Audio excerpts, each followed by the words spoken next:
Hello, Genie OK Boomer here. Welcome to today's vlog. Before we get to today's subject, I just want to recommend a TV show that every conservative should watch. By the way, I'm a conservative. Always keep that in mind when you evaluate whatever I say. And also when I say every conservative should watch, in my case, I don't have a TV, believe it or not. So if you're like me, one of those rare people, you can go on YouTube and watch a later replay of the show. But those of you who have a TV, the show is Sunday Morning Futures with Maria Bartiromo on the Fox Business Network, and, well, obviously Sunday morning. That's when it airs, 9 o'clock New York time. And why that show is so valuable is that she covers a lot of, well, subjects of interest to conservatives, but more important than that, a lot of subjects that are being buried by the so-called mainstream media, the liberal media. For instance, immigration. They are just trying to hide how serious the problem is, but it's in full view on Sunday Morning Futures with Maria Bartiromo and a few other things. But one thing, the subject I want to talk about today, because it comes from an interview with Rick Grinnell. Now, Rick Grinnell was the director or the acting director of national intelligence under former President Trump, and I hope future President Trump also, but that's another story. And before that, Grinnell was the ambassador to Germany, I believe. Very capable, very smart guy. And he said the obvious part out loud. I mean, if you wonder about China, Biden's policy towards China, why it doesn't seem to make sense if you're a president of the United States who's supposed to put the United States first, put America first.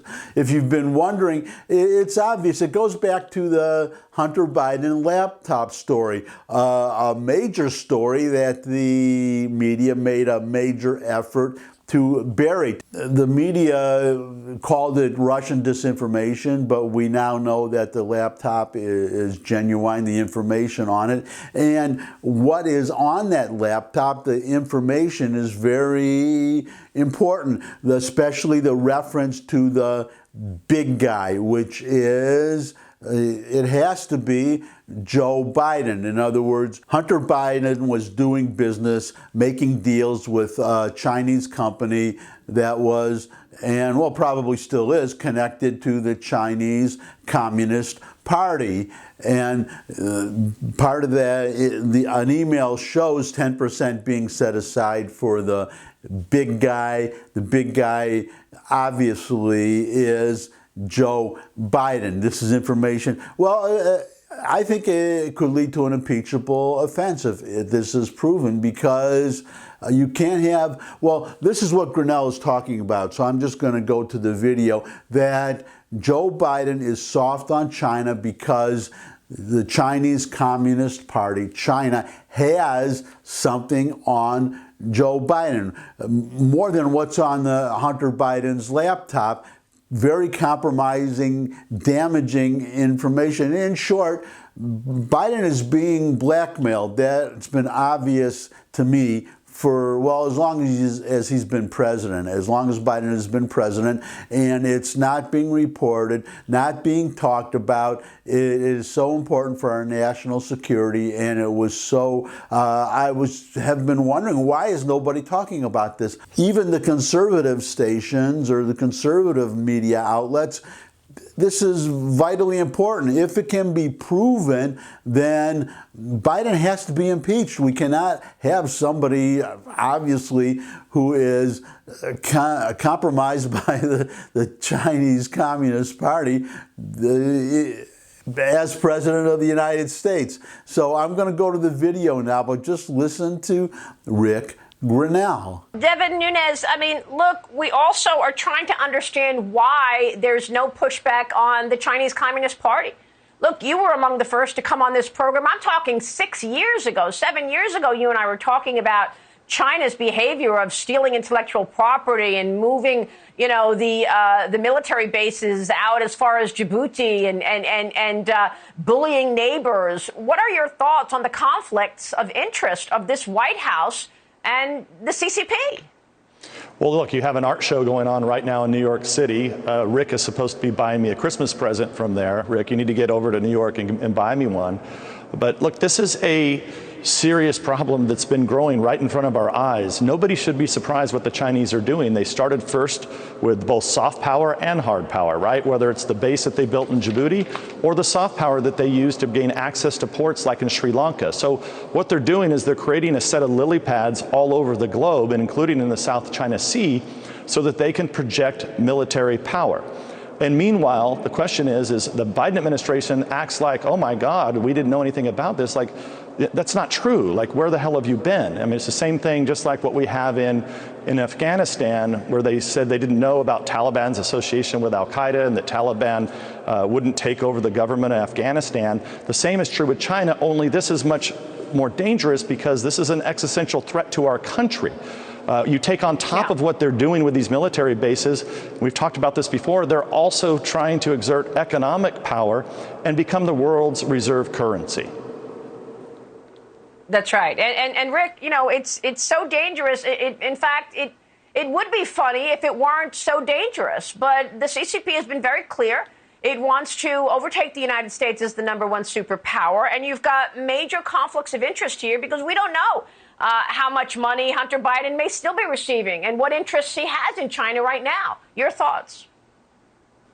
Well, let's just remember, put this in perspective, that all of the container ships off the ports of Los Angeles and Long Beach stacked up is evidence that we still have a supply chain problem. The United States is not able to manufacture goods to the point where we're relying on China for a lot of these products. That's got to change, and we've got to bring home manufacturing. The reason why the Biden administration isn't taking on China to grow the United States manufacturing base is because they're afraid of what China knows about them. Let's be really clear. 3 weeks before the election last year, we saw 50 former U.S. intelligence officials without any evidence come forward and say that Hunter Biden's laptop was Russian disinformation.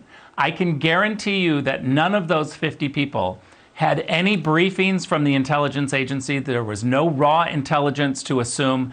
They took a political stance in the face of an election. 3 weeks before the Biden-Trump election, they tried to distract us away from the story by saying, look over at Russia. Beijing loved that. What is on that laptop? A whole bunch of evidence that shows that the Bidens have been in economic relationships with Chinese government officials. So we've got a huge problem, and it points to the fact that Joe Biden is unable to take on China because we know what's in that laptop indicates that the Chinese know a lot more than the American public about the Biden-Chinese relationship. You're right. And John Ratcliffe came on that week and said, let me be clear, this is not Russian disinformation. The intelligence agencies never deemed it to be. So thank you for reiterating that. You're absolutely right. Meanwhile, you've got we also heard on this program from Peter Schweitzer that Hunter Biden wanted the Secret Service to follow him around everywhere except China. That he said, we don't want Secret Service following me around while I'm on the ground in China. Why? I mean, that's just downright dangerous. Well, we all know why. You don't want someone trailing you when you're having business meetings. Somebody from the U.S. government. Welcome back. And if you're not worried by now, maybe you weren't worried before, I was, but if you're not worried by now, you really should be. And it's another reason to get out there and vote for the Republicans in the midterm, and get out there and share my video with anybody you think would enjoy it. This one and all the ones I've made before and any I make in the future.